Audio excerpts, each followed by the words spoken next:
ಶ್ರೀಗುರುಭ್ಯೋ ನಮಃ.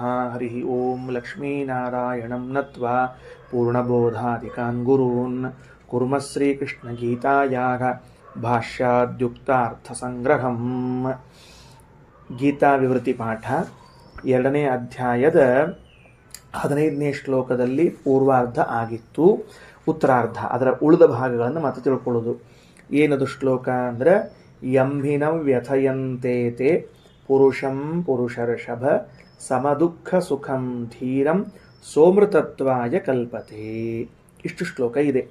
ಅಭಿಪ್ರಾಯವೇನು ಅಂತಂದರೆ, ಇದೇನು ಸುಖ ದುಃಖಗಳು ಅಂತವ, ಈ ಸುಖ ದುಃಖಗಳು ನಮ್ಮನ್ನು ವಿಚಲಿತಗೊಳಿಸದೇ ಇದ್ದರೆ, ಅಲ್ಲ ದುಃಖ ಇದು ವಿಚಲಿತಗೊಳಿಸಬಹುದು, ಸುಖವೂ ವಿಚಲಿತಗೊಳಿಸ್ತದ ಅಂದರೆ ಅವಶ್ಯವಾಗಿ ಆತ್ಮನಲ್ಲಿ ಉದ್ರೇಕ ಅನುದ್ರೇಕಗಳು ಉಂಟಾಗೋದು.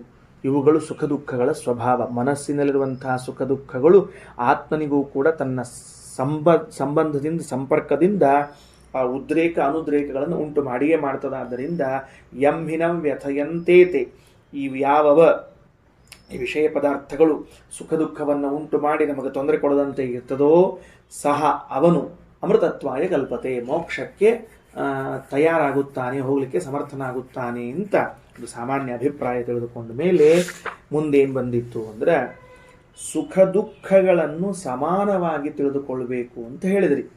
ಅಲ್ಲಿ ಪ್ರಶ್ನೆ ಬರುವುದೇನು ಅಂದರೆ, ಶ್ಲೋಕದಲ್ಲಿ ಹೇಳುವಾಗ ಕೃಷ್ಣ ಏನು ಮಾಡಿದ್ದಾನೆ ಅಂದರೆ ಧೀರಂ ಅಂದಿದ್ದಾನೆ. ಈ ಧೀರಂ ಅಂದರೆ ಧೈರ್ಯವುಳ್ಳವನು ಅಂತ ಅರ್ಥ. ಅಂದರೆ ಸುಖ ದುಃಖಗಳು ಧೈರ್ಯವುಳ್ಳವನನ್ನು ಏನೂ ಮಾಡೋದಿಲ್ಲ, ಅಥವಾ ಸುಖ ದುಃಖಗಳು ಧೈರ್ಯವುಳ್ಳವನಿಗೆ ಏನಾಗುವುದಿಲ್ಲ ಅಂತ. ಧೈರ್ಯವುಳ್ಳವನನ್ನು ಅನ್ನೋದು ಏನು ಮಾಡ್ಬೇಕು ಈ ಪದವನ್ನು ತಗೊಂಡು ಅಂತಂದರೆ, ಧೀರಂ ಇತಿ ಸಮದುಃಖ ಸುಖತ್ವೇ ಹೇತು. ಸುಖ ದುಃಖಗಳನ್ನು ಸಮಾನವಾಗಿ ಕಾಣಲಿಕ್ಕೆ ಕಾರಣ ಏನು ಅಂದರೆ ಅವನಲ್ಲಿರುವಂತಹ ಧೈರ್ಯವೇ ಕಾರಣ. ಇದು ಏನು ಮಾಡ್ಬೇಕು, ಈಗ ಅದನ್ನು ಕಾರಣಾರ್ಥದಲ್ಲಿ ತಗೊಳ್ಬೇಕು. ಅದನ್ನು ಅದು ಇವನು ಸುಖ ದುಃಖಗಳನ್ನು ಸಮಾನವಾಗಿ ಕಂಡಿದ್ದಾನೆ ಯಾಕೆ ಅಂದರೆ ಧೈರ್ಯವಿದ್ದದ್ದರಿಂದ ಅಂತ ಪಂಚಮ್ಯಂತವಾಗಿ ಬಿಡ್ತದೆ. ಹೇತು ಆಗಬೇಕು ಅಂದರೆ ಏನಾಗಬೇಕು, ಪಂಚಮ್ಯಂತ ಆಗಬೇಕು. ಅದಕ್ಕೆ ಕಾರಣ. ಹಾಗಾದರೆ ನಾನಿದ್ದೇನೆ, ನನಗೆ ಸುಖ ಬರ್ತದೆ, ಅದು ನನ್ನನ್ನು ವಿಚಲಿತಗೊಳಿಸಬಾರದು. ನನಗೆ ದುಃಖ ಬರ್ತದೆ, ಅದು ನನ್ನನ್ನು ವಿಚಲಿತಗೊಳಿಸಬಾರದು.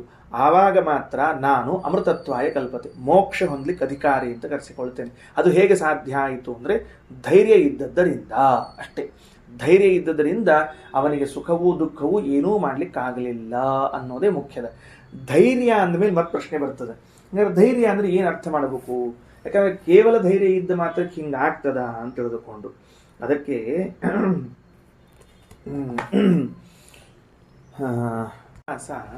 ಕುಮಾರ ಸಂಭವದ 1ನೇ ಸರ್ಗದ 59ನೇ ಶ್ಲೋಕದಲ್ಲಿ ಒಂದು ಮಾತನಾಡ್ತಾನೆ. ಹೆಂಗಿರ್ತದ ಧೈರ್ಯ ಇರಬೇಕಾದ್ರೆ ಹೆಂಗಿರ್ತದ, ಧೀರರು ಅಂತ ಯಾರಿಗೆ ಕರಿಬೇಕು? ಈಗೇನು ಬಂದದ, ಯಾರಿಗೆ ಸುಖ ದುಃಖಗಳು ವಿಚಲಿತಗೊಳಿಸುವುದಿಲ್ಲವೋ ಅವನು ಧೀರ, ಅವನಲ್ಲಿ ಧೈರ್ಯ ಇದೆ ಅನ್ನೋದು ಹೆಂಗೆ ಹೇಳಬೇಕು ಅಂತ ಕೇಳಿದಾಗ, ಪ್ರತ್ಯರ್ಥಿಭೂತಾಮಪಿ ತಾಂ ಸಮಾಧೇಃ ಶುಶ್ರೂಷುಮಾಣಾಂ ಗಿರಿಶೋ ನುಮೇನೆ ವಿಕಾರಹೇತೌ ಸತಿ ವಿಕ್ರಿಯಂತೆ ಯೇಷಾಂ ನ ಚೇತಾಂಸಿ ತಯೇವ ಧೀರಾಃ. ಧೀರ ಅನ್ನೋದಕ್ಕೆ ಡೆಫಿನೇಷನ್ ಕೊಟ್ಟಿದ್ದಾನೆ ಕಾಳಿದಾಸ. ಏನು, ಯಾರು ಧೈರ್ಯರು ಅಂತ ಕೇಳಿದ್ರೆ ಅದಕ್ಕಂತಾರೆ ಪ್ರತ್ಯರ್ಥಿಭೂತಾಮಪಿ. ಅಲ್ಲಿ ರುದ್ರದೇವರು ಕೈಲಾಸದಲ್ಲಿ ತಾವು ಸಾಧನೆ ಮಾಡ್ತಾ ಕೂತಿದ್ದಾರೆ. ಪಾರ್ವತಿ ರುದ್ರದೇವರ ಸೇವೆಗೆ ಬಂದಿದ್ದಾಳೆ. ಪೂರ್ವಜನ್ಮದ ಪತ್ನಿ, ಇಹ ಜನ್ಮದ ಪತ್ನಿ ಸೇವೆಗೆ ಬಂದಿದ್ದಾಳೆ. ಯದ್ಯಪಿ ಪ್ರತ್ಯರ್ಥಿಭೂತಾಮಪಿ ತಾಂ ಸಮಾಧಿ, ರುದ್ರದೇವರು ತಾವು ನಡೆಸುವಂತಹ ಸಮಾಧಿಗೆ ವಿರೋಧಿಯವಳು, ಸ್ತ್ರೀ ವಿರೋಧಿಯವಳು, ಸಮಾಧಿಗೆ ಇವರಿಗೆ ಸಾಧನೆಗೆ ಅಡ್ಡಿ. ಆದರೂ ಕೂಡ ಶುಶ್ರೂಷುಮಾಣಾಂ ಗಿರೀಶೋನು ಮೇನೆ, ರುದ್ರದೇವರು ನೀ ಸೇವೆ ಮಾಡ್ಕೋ ಅಂತ ಒಪ್ಪಿಗೆ ಕೊಟ್ಬಿಟ್ರೆ ಅವರಿಗೆ. ಪಾರ್ವತಿ ನಿತ್ಯ ಬರಬೇಕು, ಸೇವೆ ಮಾಡಬೇಕು ಅಲ್ರಿ. ಮತ್ತು ಅವಳು ಪ್ರತ್ಯರ್ಥಿಭೂತ ಆಗ್ಯಾಳ, ನನಗೆ ವಿರೋಧಿಯಾಗಿದ್ದಾಳೆ ಸಾಧನೆಗೆ ಅಂತಿದ್ದ ಮೇಲೂ ಅವಳನ್ನು ಇಟ್ಟುಕೊಂಡು ಸಾಧನೆ ಹೆಂಗೆ ಮಾಡ್ತೀರಿ ನೀವು ಅಂತ ಕೇಳಿದರೆ, ವಿಕಾರ ಹೇತೌ ಸತಿ ವಿಕ್ರಿಯಂತೆ ಯೇಷಾಂನ ಚೇತಾಂಸಿ.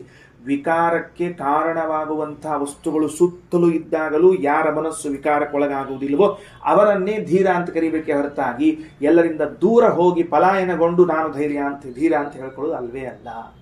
ವಿಕಾರ ಹೇತೌ ಸತಿ, ಎಲ್ಲ ವಿಕಾರಗೊಳಿಸುವಂತಹ ವಸ್ತುಗಳು ಜೊತೆಗವ, ನಮ್ಮ ಜೊತೆಗವ. ತಿನ್ಲಿಕ್ಕೆ ಆ ವಸ್ತು, ನೋಡ್ಲಿಕ್ಕೆ ಈ ವಸ್ತು, ಮುಟ್ಲಿಕ್ಕೆ ಈ ವಸ್ತು ಎಲ್ಲ ಇದ್ದಾಗಲೂ ಇವನ ಮನಸ್ಸಿಗೆ ವಿಕಾರ ಆಗದೇ ಇದ್ರೆ ಅವನನ್ನ ಧೀರ ಅಂತ ಕರಿಬೇಕು.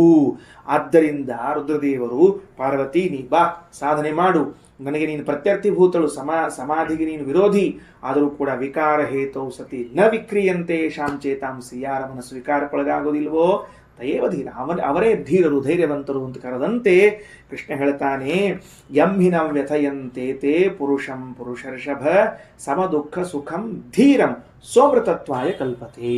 ಅದಕ್ಕೆ ರಾಯರು ಬರೆದ್ರು, ಅತ್ರ ಧೀರಮಿತಿ ಸಮದುಃಖ ಸುಖತ್ವೇ ಹೇತು. ಇಲ್ಲಿ ಧೀರ ಅನ್ನುವಂತಹ ಪದ ಸುಖ ದುಃಖಗಳನ್ನ ಸಮಾನವಾಗಿ ತೆಗೆದುಕೊಳ್ಳಲಿಕ್ಕೆ ಧೀರ ಅಂತ ಕರಿಬೇಕು. ಹೌದು, ಧೀರ ಅಂದ್ರೆ ಏನು, ಧೈರ್ಯ ಉಳ್ಳವನು ಅಂತ ಇಷ್ಟೇ ಅರ್ಥವಾ? ಮತ್ತೊಂದು ಸೈನ್ ಆ ಪಾಯಿಂಟಿಗೆ ಬರೋದು. ಅದಕ್ಕೆ ಧೀರ ಅನ್ನೋ ಶಬ್ದಕ್ಕೆ ಹಿಂಗರ್ಥ, ಧೈರ್ಯ ಅಂತ ಅನ್ನೋದು ಕೇವಲ ಧೈರ್ಯ ಏನು ಕೆಲಸ ಮಾಡೋದಿಲ್ಲ, ಧೈರ್ಯಕ್ಕೆ ಬೇಕಾಗಿರುವಂಥ ಪ್ರಯತ್ನ, ಆ ಧೈರ್ಯಕ್ಕೆ ಸಂಬಂಧಪಟ್ಟ ಪ್ರಯತ್ನ ಇದೆಯಲ್ಲ, ಅದನ್ನೇ ಇಲ್ಲಿ ಧೀರ ಶಬ್ದದಿಂದ ತೆಗೆದುಕೊಳ್ಳುವುದು. ಧೈರ್ಯ ಉಳ್ಳವನು ಅಂದರೆ ಪ್ರಯತ್ನ. ಏನಾಗ್ತದೆ, ನಮ್ಮ ಹತ್ರ ದುಃಖ ಬರ್ತದೆ, ಪ್ರಯತ್ನದಿಂದ ತಡಿಬೇಕು. ಸುಖ ಬರ್ತದೆ, ಉದ್ವೇಗಕ್ಕೊಳಗಾಗದೇ ಇದ್ದಂತೆ ತಡಿಬೇಕು. ಇದು ಪ್ರಯತ್ನದಿಂದ ಆಗುವಂಥದ್ದು. ಹಾಗಾದರೆ ಧೈರ್ಯ ಅಂದರೆ ಧೈರ್ಯಪೂರ್ವಕವಾದ ಪ್ರಯತ್ನವೇ ಸುಖ ಮತ್ತು ದುಃಖಗಳನ್ನು ಸಮಾನವಾಗಿ ನೋಡಲಿಕ್ಕೆ ಕಾರಣವಾಗ್ತದೆ. ಸುಖವೂ ಅನುಪಾದೇಯ, ದುಃಖವೂ ಅನುಪಾದೇಯ ಅನ್ನುವ ಬುದ್ಧಿ ಬಂದವನೇ ಸಮ ದುಃಖ ಸುಖ ಅಂತ ಕರೀತಾರೆ. ಮುಂದೆ ನೆಕ್ಸ್ಟು ಇನ್ನೇನದ ಅಂತ ಕೇಳಿದ್ರೆ, ತಚ್ಚ ಅಭಿಮಾನ ತ್ಯಾಗೇ ಹೇತು. ಈ ಸಮದುಃಖ ಸುಖತ್ವ ಅಂತ ಅನ್ನೋದಲ್ಲ, ಅದು ಈ ವ್ಯಕ್ತಿ ಅಭಿಮಾನವನ್ನ ತ್ಯಾಗ ಮಾಡಲಿಕ್ಕೆ ಕಾರಣ ಆಗ್ತದೆ. ಹೆಂಗ, ನಮಗೆ ಎರಡು ಅಭಿಮಾನ ಇರ್ತಾವೆ, ಒಂದು ದೇಹಾಭಿಮಾನ, ಒಂದು ವಸ್ತುವಿನ ಮೇಲೆ ಅಭಿಮಾನ, ಒಂದು ಪದಾರ್ಥದ ಮೇಲಿನ ವ್ಯಾಮೋಹ, ಒಂದು ದೇಹದ ಮೇಲಿನ ವ್ಯಾಮೋಹ. ಇವು ಎರಡೂ ಅಭಿಮಾನಗಳು ಹೋಗಬೇಕು ಅಂತ ಆದರೆ ಸುಖ ದುಃಖಗಳನ್ನು ಸಮಾನವಾಗಿ ಕಾಣಬೇಕು. ಸುಖ ದುಃಖಗಳನ್ನು ಸಮಾನವಾಗಿ ಕಾಣುವ ವ್ಯಕ್ತಿಗೆ ಮಾತ್ರ ಅಭಿಮಾನವನ್ನು ಕಳ್ಕೊಳ್ಳಿಕ್ಕೆ ಸಾಧ್ಯ ಆಗ್ತದೆ. ಹೆಂಗೆ ಹೇತುಗಳನ್ನು ಜೋಡಣೆ ಮಾಡ್ಲಿಕ್ಕೆ ತಾನು ಕೃಷ್ಣ, ನೀನು ಧೈರ್ಯವಂತನಾಗಿರು, ಪ್ರಯತ್ನಪೂರ್ವಕವಾಗಿ ಸುಖ ದುಃಖಗಳನ್ನು ಸಮಾನ ಅಂತ ತಿಳಿದುಕೋ, ಹಾಗೆ ಸಮಾನ ಅಂತ ನಿನಗೆ ಜ್ಞಾನೋದಯವಾದಾಗಲೇನೆ ಅಭಿಮಾನದ ತ್ಯಾಗ ಮಾಡ್ಲಿಕ್ಕೆ ಸಾಧ್ಯ ಆಗ್ತದೆ. ಇಲ್ಲದೆ ಇದ್ದರೆ ಅಭಿಮಾನ ತ್ಯಾಗ ಮಾಡ್ಲಿಕ್ಕೆ ಆಗೋದಿಲ್ಲ. ಇದು ಬೇಕು ಅನ್ನಿಸ್ತದೆ, ಇದು ಬೇಡ ಅನ್ನಿಸ್ತದೆ. ಯಾಕಂದ್ರೆ ಇದ್ರ ಮೇಲೆ ಅಭಿಮಾನ ಇಲ್ಲ. ಹಂಗಾರೆ ಇದೂ ಬೇಡ ಅನ್ನಿಸ್ಬೇಕು, ಇದೂ ಬೇಕು ಅನ್ನಿಸ್ಬೇಕು ಪ್ರಸಂಗ ಬಂದ್ರೆ ಅಂದ್ರೆ ಅಭಿಮಾನ ತ್ಯಾಗ ಆಗಿರ್ಬೇಕು. ಅಭಿಮಾನ ತ್ಯಾಗ ಆಗ್ಬೇಕಾದ್ರೆ ಎರಡೂ ವಸ್ತುಗಳು ಸಮಾನ ಅಂತ ಜ್ಞಾನ ಆಗಿರ್ಬೇಕು. ಯಾವುದು ಬೇಕು ಅನಿಸ್ಯದ, ಯಾವುದು ಬೇಡ ಅನಿಸ್ಯದ. ಬೇಡ ಅನಿಸಿದ್ದು ಬೇಕನ್ನಿಸಿದ ವಸ್ತುವಿನಷ್ಟೇ ಯೋಗ್ಯತಾ, ಬೇಕನ್ನಿಸಿದ್ದು ಬೇಡ ಅನಿಸಿದ ವಸ್ತುವಿನಷ್ಟೇ ಯೋಗ್ಯತಾ ಉಳ್ಳದ್ದು ಅಂತ ಜ್ಞಾನ ಆಗಿಬಿಟ್ರೆ ಸಮದುಃಖ ಸುಖಂ ಧೀರಂ ಸೋಮೃತತ್ವಾಯ ಕಲ್ಪತೆ ಅಂತ ವ್ಯವಸ್ಥೆ. ಸಮದುಃಖ ಸುಖ ಜೀವ, ರಾಯರು ವ್ಯಾಖ್ಯಾನ ಮಾಡ್ತಾರೆ. ಈಗ ತಾತ್ಪರ್ಯ ಹೇಳ್ತಾರೆ, ಶಬ್ದಾರ್ಥ ಮುಗಿಸಿ ಹೇತು ಮದ್ಭಾವ ಸಂಬಂಧ ತೋರಿಸಿ. ನೆಕ್ಸ್ಟ್ ಈಗ ಸಮದುಃಖ ಸುಖ ಜೀವ, ಸುಖ ದುಃಖಗಳನ್ನು ಸಮಾನವಾಗಿ ಕಾಣುವಂತಹ ಜೀವ, ಸುಖ ಹೇತುಷು ಶೋಭನ ಅಧ್ಯಾಸ ಲಕ್ಷಣ ಅಭಿಮಾನವಾನ್ ತದ್ವಿರೋಧಿಷು ದ್ವೇಷ ರೂಪ ಅಭಿಮಾನವಂಶ ಕಥಂ ಭವೇತ್. ಯಾವ ಜೀವ ಅಧಿಕಾರಿಯಾದವನು ಸುಖ ಮತ್ತು ದುಃಖಗಳನ್ನು ಸಮಾನವೆಂಬುದಾಗಿ ಕಂಡಿದ್ದಾನೋ ಅವನು ಸುಖಕ್ಕೆ ಕಾರಣವಾಗಿರುವಂತಹ ವಸ್ತುಗಳಲ್ಲಿ ಶೋಭನ ಅಧ್ಯಾಸ ಲಕ್ಷಣ ಅಭಿಮಾನವಾನ್, ಈ ವಸ್ತು ಎಷ್ಟು ಚಂದದ ಅಲ್ಲ, ಈ ವಸ್ತು ನನಗೆ ಎಷ್ಟು ಆನಂದ ಕೊಡ್ತದಲ್ಲ ಅನ್ನುವ ಅಭಿಮಾನವನ್ನು ಹೇಗೆ ಮಾಡಿದ್ದಾನೆ. ಇನ್ನು ದ್ವೇಷ ರೂಪ ಅಭಿಮಾನವಂಶ ತದ್ವಿರೋಧಿಷು, ದುಃಖಕ್ಕೆ ಕಾರಣವಾದ ವಸ್ತುಗಳಲ್ಲಿ ದ್ವೇಷವನ್ನು ಹೆಂಗೆ ಮಾಡ್ಲಿಕ್ಕೆ ಸಾಧ್ಯದ? ಯಾಕ ದುಃಖಕ್ಕೆ ಕಾರಣವಾದ ವಸ್ತುವಿನಲ್ಲಿ ದ್ವೇಷ ಮಾಡ್ತಾನಂದ್ರೆ ಸುಖ ದುಃಖಗಳನ್ನು ಸಮಾನ ಕಂಡಿಲ್ಲ ಅಂತ ಅರ್ಥ. ಸುಖಕ್ಕೆ ಕಾರಣವಾದ ವಸ್ತುವಿನಲ್ಲಿ ಅಭಿಮಾನ ಮಾಡ್ತಾನಂದ್ರೆ ಸುಖ ದುಃಖಗಳನ್ನು ಸಮಾನ ಕಂಡಿಲ್ಲ ಅಂತ ಅರ್ಥ. ಸುಖ ದುಃಖಗಳನ್ನು ಸಮಾನ ಕಂಡಿದ್ದಾನೆ ಅಂದರೆ ಅದರ ಅರ್ಥ ಏನು ಅಂದರೆ ಅವನು ಅಭಿಮಾನ ತ್ಯಾಗ ಮಾಡಲಿಕ್ಕೆ ಸಮರ್ಥನಾಗಿದ್ದಾನೆ. ಇನ್ನು ಮುಂದೆ ಅದರಿಂದ ಇನ್ನು ಆಮೇಲೆ ಮತ್ತೊಂದು ಮಾತು ಹೇಳಿದರು. ಏನು ಮಾತು ಹೇಳಿದರು ಅಂದ್ರೆ, ಅಲ್ಲಿ ಪುರುಷಂ ಅಂತ ಶಬ್ದ ಇದೆ, ಪುರುಷ ಶಬ್ದ. ಯಂ ಹಿನ ವ್ಯಥಯಂತೆ ತೇ ಪುರುಷಂ ಪುರುಷರ್ಷಭ ಅಂತ. ಪುರುಷ ಅನ್ನುವ ಶಬ್ದಕ್ಕೆ ಅರ್ಥ ಏನು ಬರೆದಿದ್ರು ಅಂತಂದ್ರೆ, ಅದಕ್ಕೆ ಎಚ್ಚರಾವಸ್ಥೆಯಲ್ಲಿ ಇರುವಾಗ, ಜಾಗೃತ ಅವಸ್ಥೆಯಲ್ಲಿರುವಾಗ ಅಂತ ಅರ್ಥ ಬರೆದಿದ್ರು. ಪುರುಷ ಶಬ್ದಕ್ಕೆ ಹಿಂದೆ ವಿವೃತ್ತಿ ಒಗದ ರೀ, ಪುರುಷ ಶಬ್ದಕ್ಕೆ ಜೀವ ಅಂತ ಅರ್ಥ ಮಾಡಬಹುದಪ್ಪ. ಎಚ್ಚರಾವಸ್ಥೆಯಲ್ಲಿ ಇದ್ದಾಗ ಅಂತ ಯಾಕೆ ಅರ್ಥ ಮಾಡಿದ್ರಿ? ಅರ್ಥ ಹೆಂಗೋ ಮಾಡಿರಿ ಅಂತ ಇಟ್ಕೊಳ್ರಿ, ವ್ಯಾಕರಣ ಪ್ರಕಾರ ನೀವು ಅರ್ಥ ಮಾಡಿರ್ತೀರಿ. ಅಲ್ಲೇನು ಮಾಡ್ಯಾರ ಅಂತಂದ್ರೆ, ಪೂರಂ ದೇಹಂ ಸರತಿ ಪ್ರತ್ಯಕ್ಷತೋ ಜಾನಾತಿ ಇತಿ ಪುರುಷ ಶರೀರ ದರ್ಶನವಂತಂ, ಜಾಗೃತ ಅವಸ್ಥೆಯಲ್ಲಿ ಇರುವಂಥವನು ಅಂತ ವ್ಯಾಕರಣ ಪ್ರಕಾರ ತೋರಿಸಿದ್ದೀರಿ ನೀವು. ಪುರುಷ, ಪುರ ಅಂದ್ರೆ ದೇಹ, ಶ ಅಂದ್ರೆ ಜ್ಞಾನ. ದೇಹಜ್ಞಾನ ಇದ್ದವನು ಅಂತ ಅರ್ಥ. ದೇಹದ ಜ್ಞಾನ ಇದ್ದವನು ಅಂದ್ರೆ ಅರ್ಥ ಏನು ಅಂದ್ರೆ ಎಚ್ಚರ ಇದ್ದಾಗ ದೇಹದ ಜ್ಞಾನ ಇರ್ತದೆ, ಮಲಗಿದಾಗ ದೇಹಜ್ಞಾನ ಇರುವುದಿಲ್ಲ. ಅಂದ್ರೆ ಪುರುಷ ಅನ್ನೋ ಶಬ್ದಕ್ಕೆ ಜಾಗೃತ ಅವಸ್ಥೆಯಲ್ಲಿರುವಂತಹ ಜೀವ ಅನ್ನೋ ಅರ್ಥವನ್ನು ತಗೊಳ್ಬೇಕೆ ಹೊರತಾಗಿ ಕೇವಲ ಜೀವ ಅಂತ ತಗೊಳ್ಬಾರ್ದು. ಯಾಕ? ಪುರುಷ ಶಬ್ದದಿಂದ ಕೇವಲ ಜೀವ ಅನ್ನೋ ಅರ್ಥ ಬರ್ತದೆ, ದೇಹದಲ್ಲಿ ಇದ್ದವನು ಪುರದಲ್ಲಿ ಇದ್ದವನು ಅಂತ ಅರ್ಥ ಬರ್ತದೆ. ಜಾಗೃತಾವಸ್ಥಾ ವಿಶಿಷ್ಟನಾದ ಜೀವ ಅಂತ ತಗೋಬೇಕು ನಾವು. ಲಾಭ ಏನಾಗ್ತದೆ ಅಂತಂದ್ರೆ ಅದಕ್ಕೆ ಈಗ ಉತ್ತರ ಕೊಟ್ಟಿದ್ದೇವೆ. ಏನು? ಸುಪ್ತ್ಯಾದೋ ಪಾಮರಾಣಾಂಪಿ ಅಭಿಮಾನಾಭಾವೇನ ವ್ಯಥಾಭಾವಾತ್ ಅಮೃತತ್ವ ಪ್ರಸಕ್ತಿ ಇತಿ. ಏನದಂದ್ರೆ ಮಲ್ಕೊಂಡಿದ್ದೀವಿ, ಒಬ್ಬ ಪಾಮರ ಅಂದ್ರೆ ಅವನಿಗೆ ಅಪರೋಕ್ಷ ಜ್ಞಾನ ಆಗಿಲ್ಲ, ಅವನ ಶಾಸ್ತ್ರಜ್ಞಾನ ಇಲ್ಲ, ಏನೂ ಇಲ್ಲ, ಅವ ಮಲಗಿದ್ದಾನೆ. ಮಲಗಿದಾಗ ಶರೀರದ ಮೇಲೆ ಅಭಿಮಾನ ಇದೆ ಏನು ಅಂದ್ರೆ ಅಭಿಮಾನ ಇಲ್ಲ. ನೀವೇನು ಹೇಳಿ, ಯಾರು ಅಭಿಮಾನ ತ್ಯಾಗ ಮಾಡ್ತಾನೋ ಅಮೃತತ್ವಾಯ ಕಲ್ಪತೆ ಅಂತ ಹೇಳ್ಬಿಟ್ಟಿವಿ, ಮೋಕ್ಷವನ್ನು ಪಡಿಬೇಕಂಗಾರಿಗೆ. ಅದಕ್ಕೆ ಉತ್ತರ ಕೊಟ್ವಿ. ಮಲಗಿದಾಗ ಪಾಮರ ಸಾಧಾರಣವಾಗಿದೆ ದೇಹಾಭಿಮಾನ ಭಾವ. ಜಾಗೃತಾವಸ್ಥಾ ವಿಶಿಷ್ಟನಾಗಿರುವ ಕಾಲದಲ್ಲಿ ದೇಹಾಭಿಮಾನ ತ್ಯಾಗ ಮಾಡಿದ್ರಷ್ಟೇ ಮೋಕ್ಷಕ್ಕೆ ಪ್ರಯೋಜನ. ಈ ಅಭಿಪ್ರಾಯದಿಂದ ಕೃಷ್ಣ ಪುರುಷ ಶಬ್ದ ಆಡಿದ್ದಾನೆ. ಅದಕ್ಕೆ ಶ್ರೀಮದ್ ಆಚಾರ್ಯ ಟೀಕಾಕೃತ್ಪಾದ ರಾಯರು ಏನ್ ಮಾಡ್ತಾರೆ ಅಂದ್ರೆ ಜಾಗೃತಾವಸ್ಥಾ ವಿಶಿಷ್ಟನಾದ ಚೇತನ ಅಂತ ತಗೊಳ್ರಿ ಅಂತ ಹೇಳ್ತಾರೆ.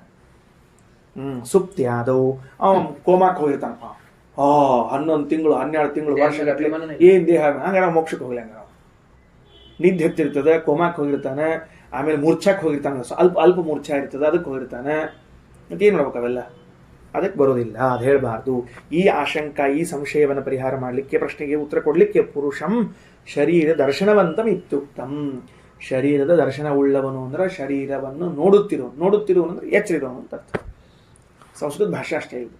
ಕನ್ನಡದಾಗ ಎಚ್ಚರಿದ್ದವನು ಅನ್ನೋದು, ಸಂಸ್ಕೃತದೊಳಗೆ ಶರೀರ ದರ್ಶನ ಉಳ್ಳವನು ಅಂತ ಅರ್ಥ. ಇನ್ನ ತಥಾ ವ್ಯಥಾ ಮಾತ್ರ ಭಾವ ಮಾತ್ರೇಣ ಕಥಮ ಅಮೃತತ್ವಂ. ಹೌದಾ, ಸರಿ. ಇದಕ್ಕೇನು ಉತ್ತರ ಕೊಟ್ಬಿಟ್ರಿ ನೀವೀಗ? ಅಂದ್ರೆ ಎಚ್ಚರಾವಸ್ಥೆಯಲ್ಲಿದ್ದಾಗಲೂ ಅಭಿಮಾನ ಇಲ್ಲದೆ ಇದ್ದವನು ಮೋಕ್ಷವನ್ನ ಪಡಿತಾನ ಅಂತ ಅಂದ್ಬಿಟ್ರಿ ನೀವೀಗ. ಆಮೇಲೆ ಒಂದು ಪ್ರಶ್ನೆ ಉಳಿತದಲ್ಲ, ಏನು ಅಂದ್ರೆ ತಮೇವಂ ವಿದ್ವಾನ್ ಅಮೃತ ಇಹ ಭವತಿ. ಭಗವಂತನ ಅಪರೋಕ್ಷ ಜ್ಞಾನ ಆದ್ರೇನೆ ಮೋಕ್ಷ ಅಂತ ಶ್ರುತಿ ಹೇಳಿಗತ್ತದೆ. ಶ್ರುತಿಗೆ ವಿರುದ್ಧವಾಗಿ ಶ್ರೀಕೃಷ್ಣ ಯಂಹಿನಂ ವ್ಯಥಯಂತೆ ತೇ ಪುರುಷಂ ಪುರುಷರ್ಷಭ ಸಮದುಃಖ ಸುಖಂ ಧೀರಂ ಸೋಮೃತತ್ವಾಯ ಕಲ್ಪತೆ ಅಂದ್ರೆ ಕೇವಲ ಅಭಿಮಾನ ತ್ಯಾಗ ಮೋಕ್ಷ ಕಾರಣ ಅಂತ ಹೇಳಿಕತಾನ. ಹಾಗಾದ್ರೆ ಶ್ರುತಿ ವಿರೋಧಿಯಾಗಿರುವಂತಹ ಕೃಷ್ಣನ ಮತವನ್ನು ಸ್ವೀಕಾರ ಮಾಡಬೇಕು ಹೇಗೆ ಅಂತ ಕೇಳಿದ್ರೆ ಪುರುಷಂ, ಮತ್ತೊಂದು ಬಾರಿ ಪುರುಷ ಶಬ್ದದ ಅರ್ಥವನ್ನು ತಿಳಿಸ್ತೇವೆ. ಪುರುಬ್ರಹ್ಮ ಗುಣಾಧಿಕ್ಯ ತಜ್ಞಾನಾತ್ ಪುರುಷ ಸ್ಮೃತಃ. ಗೀತಾ ತಾತ್ಪರ್ಯದಲ್ಲಿ ಶ್ರೀಮದಾಚಾರ್ಯ ಎರಡನೇ ಅರ್ಥ ಬರೆದಿದ್ದಾರೆ. ಪುರುಬ್ರಹ್ಮ ಗುಣಾಧಿಕ್ಯಾತ. ಪುರು ಅಂದ್ರೆ ಪೂರ್ಣ. ಭಗವಂತ ಪೂರ್ಣನಾದ್ರಿಂದ ಪುರ ಅಂತ ಕರ್ಷಿಕೋತಾನ. ತಜ್ಞಾನಾತ, ಅವನ ಜ್ಞಾನವುಳ್ಳ ಅಪರೋಕ್ಷ ಜ್ಞಾನಿನ ಪುರುಷ ಶಬ್ದದಿಂದ ಕರಿತೇವೆ. ಕೇವಲ ದೇಹಾಭಿಮಾನ ಸಾಲೋದಿಲ್ಲ, ದೇಹಾಭಿಮಾನ ಸಹಿತ, ದೇಹಾಭಿಮಾನ ರಾಹಿತ್ಯ ಸಹಿತ ಅಪರೋಕ್ಷ ಜ್ಞಾನ ಇದು ಮೋಕ್ಷ ಕಾರಣ ಆಗ್ತದೆ. ಆದ್ದರಿಂದ ಶ್ರುತಿಗೂ ಕೃಷ್ಣನಿಗೂ ವಿರೋಧ ಇಲ್ಲ. ಪುರುಷ ಶಬ್ದ ಹಾಕಿದ್ರಿಂದ ಏನು ವಿರೋಧ ಪರಿಹಾರ ಆಯಿತು? ಇತ್ಯಾದಿ ಶ್ರುತಿ ವಿರೋಧಾದಿತ್ಯ ಶಂಕಾಪನುತ್ತೇ ಪುರುಷಂ ಬ್ರಹ್ಮಜ್ಞಾನಂ ಇತ್ಯುಕ್ತಂ. ಪುರು ಬ್ರಹ್ಮ ಗುಣಾಧಿಕ್ಯ ತಜ್ಞಾನಾತ್ ಪುರುಷ ಸ್ಮೃತಃ ಇತ್ಯುಕ್ತೇ. ಇದು ಗೀತಾ ತಾತ್ಪರ್ಯದಲ್ಲಿ ಹೇಳಿತ್ತು. ಆಯ್ತಾ? ಅಂತೂ ಏನಾತಪ ಈ ಶ್ಲೋಕದ ಅಭಿಪ್ರಾಯ ಅಂತಂದ್ರೆ ಯಂಹಿನಂ ವ್ಯಥಯಂತೇತೆ ಪುರುಷಂ ಪುರುಷರ್ಷಭ ಸಮದುಃಖ ಸುಖಂ ಧೀರಂ ಸೋಮೃತತ್ವಾಯ ಕಲ್ಪತೆ. ಹೇ ಪುರುಷರ್ಷಭ, ಪುರುಷಶ್ರೇಷ್ಠನಾದ ಅರ್ಜುನನೇ, ಏತೆ ಈ ವಿಷಯೇಂದ್ರಿಯಗಳ ಸನ್ನಿಕರ್ಷಗಳೂ, ವಿಷಯ ಹಾಗೂ ಇಂದ್ರಿಯಗಳ ಸನ್ನಿಕರ್ಷಗಳೂ, ಪುರುಷಂ ಯಾವ ಅಭಿಮಾನರಹಿತನಾದ ವ್ಯಕ್ತಿಯನ್ನು ಅಂದ್ರೆ ಜಾಗೃತಾವಸ್ಥಾ ವಿಶಿಷ್ಟನಾಗಿ ಇದ್ದು ದೇಹಾಭಿಮಾನರಹಿತನಾದ ವ್ಯಕ್ತಿಯನ್ನು ಏನ್ ಮಾಡೋದಿಲ್ಲ ಅಂದ್ರೆ ವ್ಯಥಯಂತಿ, ವ್ಯಥೆಗೊಳಿಸುವುದಿಲ್ಲ, ಅವನನ್ನ ಮತ್ತೆ ಏನ್ ಮಾಡೋದಿಲ್ಲ, ಉತ್ಸೇಕ ಅನುತ್ಸೇಕವನ್ನ ಮಾಡುವುದಿಲ್ಲ, ವಿಚಲಿತಗೊಳಿಸುವುದಿಲ್ಲವೋ. ಹೇ ಅರ್ಜುನ, ಜಾಗೃತಾವಸ್ಥಾ ವಿಶಿಷ್ಟನಾಗಿದ್ದಾನೆ, ದೇಹಾಭಿಮಾನ ರಹಿತನಾಗಿದ್ದಾನೆ, ಅಂತಹ ವ್ಯಕ್ತಿಗೆ ಈ ವಿಷಯೇಂದ್ರಿಯ ಸಂಯೋಗಗಳು ವಿಚಲಿತಗೊಳಿಸುವುದಿಲ್ಲವೋ. ಅವನಿಯಂಥವನು ಸುಖ ದುಃಖಗಳನ್ನು ಸಮಾನವಾಗಿ ಕಂಡವನು, ಅದಕ್ಕೆ ಕಾರಣ ಪ್ರಯತ್ನ ಇದ್ದವನು. ಇಂಥ ವ್ಯಕ್ತಿ ಏನಿದ್ದಾನ ಅಮೃತತ್ವಾಯ ಕಲ್ಪತೆ, ಮೋಕ್ಷಕ್ಕೆ ಸಮರ್ಥನಾಗುತ್ತಾನೆ. ಹಾಗಾಗಿ ಪುರುಷ ಶಬ್ದದಿಂದ ಏನು ತಗೋಬೇಕೀಗ? ಜಾಗೃತಾವಸ್ಥಾ ವಿಶಿಷ್ಟನಾಗಿ ಅಭಿಮಾನರಹಿತ ಅನ್ನೋದು ಒಂದು, ಬ್ರಹ್ಮಜ್ಞಾನ ಉಳ್ಳವನಾಗಿದ್ದಾನೆ ಅಂತ ಒಂದು. ಎರಡೂ ತಗೊಂಡಾಗ ಮಾತ್ರ ಅಮೃತತ್ವಾಯ ಕಲ್ಪತೆ ಅಂತನ್ನೋ ಸಿದ್ಧಾಂತವನ್ನು ಹೇಳಲಿಕ್ಕೆ ಬರ್ತದೆ. ಇನ್ನು ಈ ಶ್ಲೋಕಕ್ಕೆ ಶ್ರೀಮದಾಚಾರ್ಯರ ಸಾಕ್ಷಾತ್ ಶಿಷ್ಯರಾಗಿರುವಂತಹ ನರಹರಿ ತೀರ್ಥ ಶ್ರೀಪಾದಂಗಳವರು ಏನು ವ್ಯಾಖ್ಯಾನ ಬರೆದಿದ್ದಾರೆ ಅಂತ ಮಂತ್ರಾಲಯ ಪ್ರಭುಗಳು ವಿವೃತಿಯಲ್ಲಿ ಸಂಗ್ರಹ ಮಾಡಲಿಕ್ಕತ್ತಾರೆ. ಅತ್ರ ನರಹರಿತೀರ್ಥೀಯೇ ಬ್ರಹ್ಮ ನಿರಭಿಮಾನಿತ್ವಾತ್ ಇತಿ ಸ್ಮೃತಿ ಮುದಾಹೃತ್ಯ ಚತುರ್ಮುಖಾದನ್ಯೇಷಾಮಧಿವ್ಯಥಾರಾಹಿತ್ಯಮೇವ ಲಿಂಗಭಂಗಾತ್ ಪ್ರಾಗ್ ದೇಹಾದ್ಯಭಿಮಾನಾಭಾವಾದಿತ್ಯುಕ್ತಂ. ಅವರೆಷ್ಟು ಸೂಕ್ಷ್ಮ ವಿಚಾರ ಮಾಡ್ಯಾರ ತೀರ್ಥ ಶ್ರೀಪಾದರು ಅಂದರೆ, ಆಚಾರ್ಯ ಸಾಕ್ಷಾತ್ ಶಿಷ್ಯರಾದ್ರಿಂದ ಆಚಾರ ಮುಖದಿಂದ ಪಾಠ ಕಲಿತದ್ದರ ಪ್ರಭಾವ ಏನು? ಯಂಹಿನ ವ್ಯಥಯಂತೆ ಪುರುಷಂ ಪುರುಷರ್ಷಭ ಸಮದುಃಖ ಸುಖಂ ಧೀರಂ ಸೋಮೃತತ್ವಾಯ ಕಲ್ಪತೆ ಎನ್ನುವ ಶ್ಲೋಕವು ಮುಖ್ಯವಾಗಿ ಚತುರ್ಮುಖ ಬ್ರಹ್ಮದೇವರ ದೃಷ್ಟಿಯಲ್ಲಿ ಇಟ್ಟುಕೊಂಡು ಹೇಳಿದ್ದೇ ಹೊರತಾಗಿ ಸಾಮಾನ್ಯ ವ್ಯಕ್ತಿಗಳನ್ನು ಇಟ್ಟುಕೊಂಡು ಹೇಳೇ ಇಲ್ಲ. ಇನ್ನೊಂದು ಅರ್ಥ ಇದಕ್ಕೆ, ಏನು ಹೇಳಬಾರ್ದು ಅಂತ ಇಲ್ಲ. ಆಚಾರ್ಯರ ಬುದ್ಧಿಸಾಗರದಲ್ಲಿ ಹರಿಯುವ ತರಂಗಗಳಲ್ಲಿ ಒಂದು ತರಂಗ ಈಗ ಹೇಳಿದ, ಇನ್ನೊಂದು ತರಂಗ ದರ ಹೇಳ್ತಿರ್ತಾರೆ, ಮತ್ತೊಂದು ತರಂಗ ಬದನಾಮ್ ತಿರ್ತಾರೆ, ಮತ್ತೊಂದು ತರಂಗ ಟೀಕಾಕೃತ್ಪಾರ ಹೇಳ್ತಾರೆ. ಅದೇನು ಆಚಾರ್ಯ ಬುದ್ಧಿಸಾಗರದಾಗ ಸಾವಿರ ತರಂಗಗಳು ಹರಿತಿರ್ತಾವ, ತೆರೆಗಳು ಬರ್ತಿರ್ತಾವ, ಒಂದು ತೆರೆನೇ ಹೇಳ್ತಾರೆ ಅವರು. ಏನಂತಾರೆ? ಏನಾಗಬೇಕು? ಅಭಿಮಾನರಹಿತನಾಗಬೇಕು ಅಂತ ಹೇಳಿದ್ದೀರಲ್ವಾ, ಅಭಿಮಾನರಹಿತನಾದವನಿಗೆ ಮಾತ್ರ ಈ ಸುಖ ದುಃಖಗಳು ವ್ಯಥೆಗೊಳಿಸುವುದಿಲ್ಲ, ವಿಷಯ ಸಂಪರ್ಕ ವ್ಯಥೆಗೊಳಿಸುವುದಿಲ್ಲ ಅಂತ ಹೇಳಿದ್ದೀರಿ. ಅಭಿಮಾನರಹಿತನಾದ ವ್ಯಕ್ತಿಗೆ ಮಾತ್ರ ಸ್ಪರ್ಶಗಳು, ವಿಷಯ ಸಂಪರ್ಕಗಳು ವಿಚಲಿತಗೊಳಿಸುವುದಿಲ್ಲ. ಅಂದರೆ ಅಭಿಮಾನರಹಿತರು ಯಾರು ಅಂತ ಕೇಳಿದರೆ ಏನದು? ಬ್ರಹ್ಮ ನಿರಭಿಮಾನಿತ್ವಾತ್ ಶರೀರೋಪ್ಯಶರೀರವಾನ್. ಬ್ರಹ್ಮದೇವರು ನಿರಭಿಮಾನಿಗಳಾದದ್ರಿಂದ ಶರೀರವುಳ್ಳವರಾದರೂ ಶರೀರ ಇಲ್ಲದೆ ಇದ್ದವರಂತೆ, ಅಷ್ಟು ಅಭಿಮಾನರಹಿತರು. ಅಂತಹ ಬ್ರಹ್ಮದೇವರಿಗೆ ಮಾತ್ರ ವಿಷಯ ಸಂಪರ್ಕಗಳು ವ್ಯಥೆಗೊಳಿಸುವುದಿಲ್ಲ. ಬೇಕಾದ ವಿಷಯಗಳಿದ್ರೂ ಅವರಿಗೇನು ವ್ಯಥೆ ಆಗೋದಿಲ್ಲ. ಅದಕ್ಕೆ ವಾಯುದೇವರು ಬ್ರಹ್ಮದೇವರು ಅಷ್ಟು ಚಂದಿದ್ದವರು. ಮತ್ತು ಉಳಿದವರಿಗೆ ನಾವು ದೇಹಾಭಿಮಾನ ತ್ಯಾಗ ಮಾಡಿದ್ದೀವಿ ಅಂದರೆ ಬಹಳ ದುಃಖ ಆಗಂಗಿಲ್ಲ, ಅಷ್ಟೇ ಹೊರತಾಗಿ ಸ್ವಲ್ಪ ದುಃಖ ಆಗೇ ಆಗ್ತದೆ. ನಮ್ಮಂತಹ ಜೀವರಾಶಿಗಳಿಗೆ ದೇಹಾಭಿಮಾನ ತ್ಯಾಗ, ವಿಷಯಾಭಿಮಾನ ತ್ಯಾಗ ಮಾಡಿದ್ರು ಕಿಂಚಿತ್ತಾದರೂ ದುಃಖ ಆಗಲೇಬೇಕು. ಯಾಕಂದ್ರೆ ಲಿಂಗಭಂಗಾತ್ ಪ್ರಾಗ್ ದೇಹಾದ್ಯಭಿಮಾನ ಭಾವಾತ್. ಇನ್ನು ಲಿಂಗದೇಹ ಭಂಗ ಆಗೋ ತನಕ ನಿಂಗೆ ಅಭಿಮಾನ ಇದ್ದೇ ಇರ್ತದಮ್ಮ. ಅಂದ್ರೆ ಏನ್ ಕಾರ್ಯಕಾರಣ ಭಾವದ ಎಲ್ಲಿ ಅಭಿಮಾನ ಇರ್ತದೆ, ಎಲ್ಲಿವರೆಗೆ ಅಭಿಮಾನ ಇರ್ತದೋ ಅಲ್ಲಿವರೆಗೆ ವಿಷಯಗಳು ಸುಖ ದುಃಖವನ್ನು ಉಂಟು ಮಾಡುತ್ತಿರ್ತಾವ. ಎಲ್ಲಿ ಅಭಿಮಾನ ಇಲ್ಲ, ಯಾವಾಗ ಅಭಿಮಾನ ಪೂರ್ಣ ಹೊರಟು ಹೋಗಿದೆಯೋ ಆವಾಗಲೇನೆ ವಿಷಯಗಳು ಸುಖ ದುಃಖವನ್ನು ಉಂಟು ಮಾಡುವುದಿಲ್ಲ. ಇಷ್ಟೇ ಸೂತ್ರ ಅಲ್ಲ ತಾನೇ ನಿಮ್ದು? ಹಾಗಿದ್ರೆ ಏನಾಯಿತು ಅಂತ ಕೇಳಿದ್ರೆ, ವಿಲೀನ ಪ್ರಕೃತಿತೆಯ ಸ್ವಯಂ ಅಂತರಾಯ ವಿಧುರೂಪಿ ಅಂತನ್ನುವ ಶ್ರೀಮನ್ಯಾಯ ಸುಧಾವಾಕ್ಯವನ್ನು ತಲೆಯಲ್ಲಿ ತಗೋಬೇಕು ನಾವೀಗ. ವಿಲೀನ ಪ್ರಕೃತಿತೆಯ ಸ್ವಯಮಂತರಾಯ ವಿಧುರೂಪಿ. ನರಹರಿತೀರ್ಥ ಶ್ರೀಪಾದರೇನಲ್ಲಿಗೆ ತರ ಲಿಂಗದೇಹ ಭಂಗ ಆಗುವವರೆಗೂ ಅಭಿಮಾನ ಇರ್ತದೆ. ಆದ್ದರಿಂದ ಸ್ವಲ್ಪ ವಿಷಯ ಪದಾರ್ಥಗಳು ಸುಖ ದುಃಖಗಳನ್ನು ಉಂಟು ಮಾಡ್ತಾವೆ. ಆದ್ರೆ ವಿಲೀನ ಪ್ರಕೃತಿತೆಯ ಅಂದ್ಮೇಲೆ ಲಿಂಗದೇಹ ಅಂತನ್ನುವುದು ದಗ್ಧಪಟಾಯಮಾನವಾದದ್ದರಿಂದ ಬ್ರಹ್ಮವಾಯುದೇವರಿಗೆ ನಿರಭಿಮಾನಿಗಳಾದದ್ರಿಂದ ಕಿಂಚಿತ್ತೂ ವಿಷಯ ಸುಖಗಳು ಸುಖ ದುಃಖವನ್ನು ಉಂಟು ಮಾಡುವುದಿಲ್ಲ. ಎಷ್ಟು ಅದ್ಭುತವಾದ ವ್ಯಾಖ್ಯಾನ. ಯಂ ಹಿನ ವ್ಯಥಯಂತೆ ಪುರುಷಂ ಪುರುಷರ್ಷಭ ಸಮದುಃಖ ಸುಖಂ ಧೀರಂ ಸೋಮೃತತ್ವಾಯ ಕಲ್ಪತೆ ಅಂತ 15ನೇ ಶ್ಲೋಕದ ಪಾಠ ಮುಕ್ತಾಯವಾಯಿತು. ಶ್ರೀಕೃಷ್ಣ ನಮಸ್ತು.